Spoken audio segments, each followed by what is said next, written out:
Today we are moving on to chapter 3.8, which is about adding decimals. Have we already talked about adding decimals this chapter? Yes. What strategy have we been using to add decimals, Rashika? We've been using base 10 blocks and quick pictures to do what? What's that mathematical word that means draw pictures? Not regroup. That means to draw pictures or to use symbols. What is that called, Yarden? Yeah, we've been modeling with base 10 blocks how to add and subtract decimals. Today we're not going to, well, we still are going to use that skill a little bit, but we're moving on to a different strategy. We are going to, today, our learning goal is to be able to add decimals using what we know about place value. Okay, we're going to add the different place values together in order to add decimals. That's of the day. Okay, here's the problem for right now. Henry recorded the amount of rain that fell during 2 hours. Very fitting for this rainy day today, right? In the first hour, Henry measured 2 3/5 centimeters of rain. In the second hour, he measured 1 82 centimeters of rain. Before we go on, when did it rain more? During the first hour or the second hour? Because we also know how to compare decimals. When did it rain more? The first hour or the second hour? Show me using your fingers. Yeah, it rained more during the first hour because 2 3/5 is bigger than, or it's greater than 1 82. Very good. Henry estimated that about 4 centimeters of rain fell in 2 hours. Let's talk about that for a moment. He estimated that about 4 centimeters of rain fell in 2 hours. How did he make that estimation? Where did he get that number 4 from? When he said, about 4 centimeters of rain has fallen so far. How did he get that number? Clarissa? Well, so basically, the 1 in 8200 is really close to 2. So if I round it to the nearest whole number, would I round it to 2? Yeah. Okay. And then 2 3/5 is close to 2 also. It would round down to 2, huh? Yeah. Okay. And 2 plus 2 is 4. Ah. So that's how Henry made his estimation, huh? Okay. So he estimated that about 4 centimeters of rain fell in those 2 hours. What is the actual total amount of rain that fell? How can you use this estimate to decide if your answer is reasonable? Okay, I see words, I see a math question. What's the first thing we need to do? Daniel? Yeah, what is this problem asking? What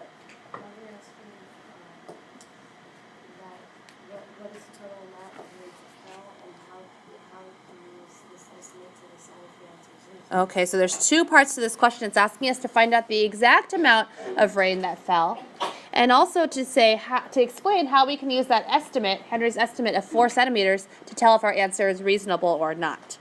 So to add, or before we move on to solving it, what important information do we need to solve this problem? Stuart? So you need to know that Henry measured 2 3/5 Okay. in the first hour, and in the second hour, he measured 1 82 centimeters. Yeah.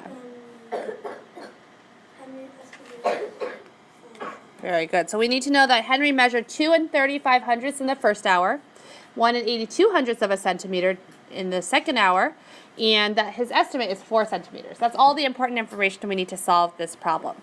In order to add decimals using place value, all we need to do, as you know, is to line up all the place values. Okay? So we lined up the 2 and the 1 in green, right? What place value is this? What place value does this represent?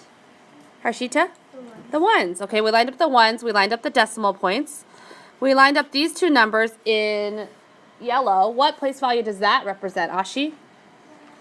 The tenths. So we lined up the ones, the decimal points, the tenths, and of course in blue we lined up the, Liam? Hundredths. Very good. And now if everything is lined up, then we're ready to add.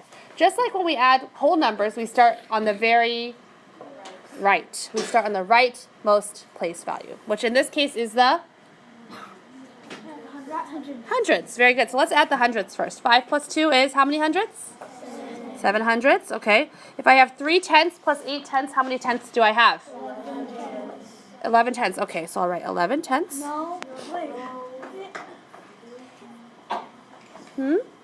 Tanvi? Why do I need to regroup if I have 11 tenths? Because there's more than 10 tenths. So if I have more than 10 tenths, Wait, no. Even if there's 10 tenths, you have to regroup. If there's a basic, if there's, it's actually kind of, if there's more than 9 tenths, you have to regroup. sure. So if there's 10 or more tenths, I need to turn 10 of those tenths into a what? A 1. So I need to trade 10 of those tenths to turn into a 1. How many tenths do I have left? 1. So I have 1 tenth, and I'll erase this guy. Okay. Now I have 1 plus 2 plus 1, which is 4. And my decimal point stays the same. So how many centimeters of rain fell altogether?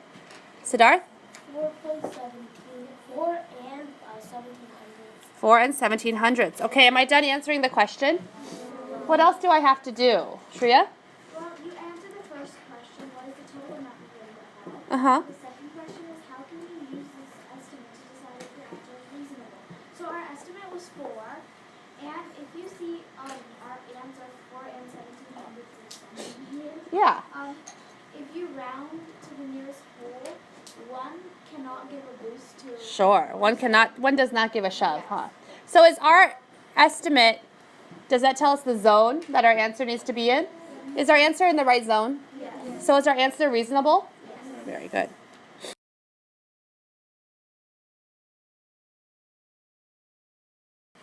When we're adding decimals, we can use equivalent decimals. What does equivalent decimals mean?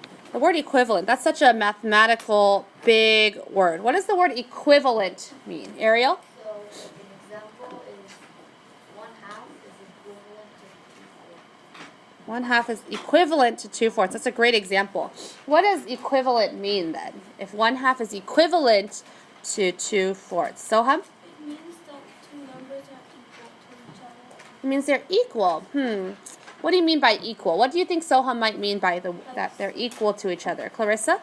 That there's equivalent numbers are numbers that are equal in value to each other. Yeah, they have the same value.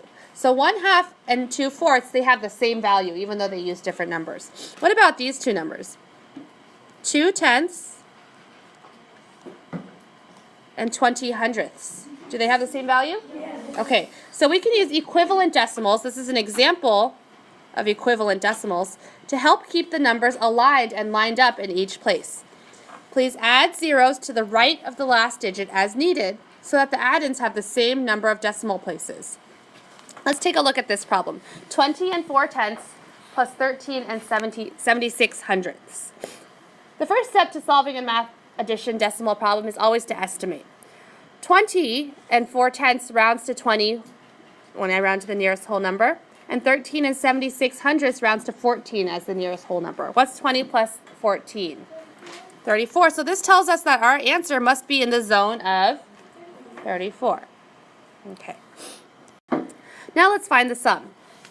Go ahead and write the numbers so that you have everything lined up. The ones are lined up, the tens are lined up, the decimal points are lined up, the tenths are lined up, and the hundredths are lined up.